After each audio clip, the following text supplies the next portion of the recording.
1월 18일 맥체인 성경읽기 해설입니다.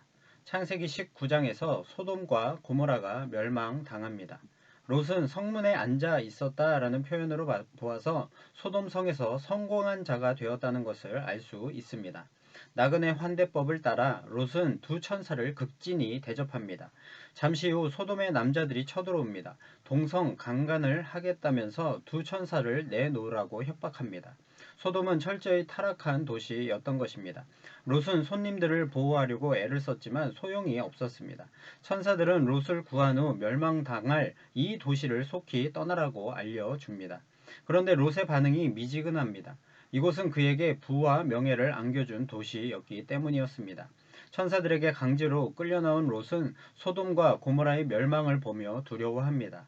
롯과 두 딸은 산속에 들어가 삽니다.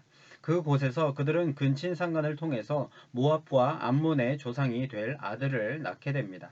오직 부와 풍요만을 보고 소돔에 들어갔던 롯 인생의 결말인 것입니다. 롯이 생명을 구할 수 있었던 유일한 이유는 하나님께서 아브라함을 생각하셨기 때문이었습니다. 느헤미야 8장에는 이스라엘 백성들이 말씀 앞에 엎드려 있는 장면이 나옵니다. 신실하신 하나님은 자기 언약을 따라 멸망당한 이스라엘을 회복시켜 주십니다.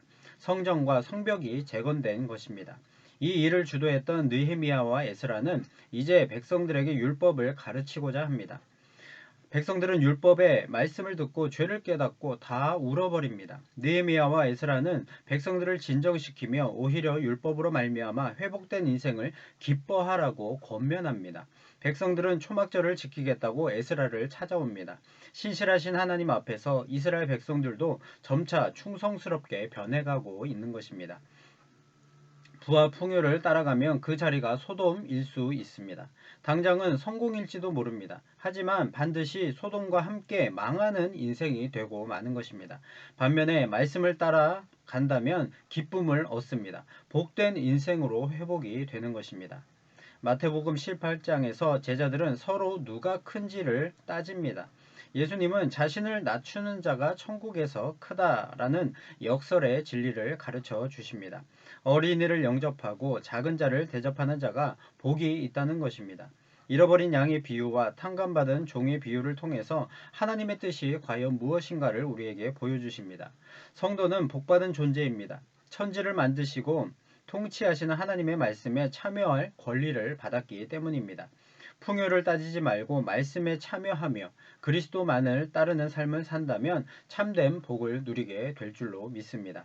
사도행전 18장은 고린도 교회를 만드는 바울의 이야기입니다.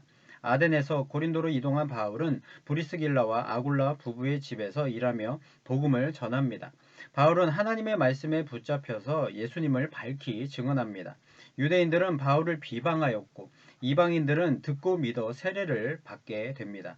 바울은 이곳에서 1년 6개월 동안 말씀을 전하고 가르칩니다. 가장 세속적인 도시가 복음으로 변화되기 시작했습니다. 소돔 못지 않았던 고린도에 교회가 세워지고 말씀의 흥왕이 일어납니다. 그리스도의 복음만이 망할 인생을 복된 인생으로 변화시킬 수 있는 것입니다. 오늘도 말씀의 그 능력과 은혜로 살아가는 복된 하루가 되기를 간절히 소원합니다.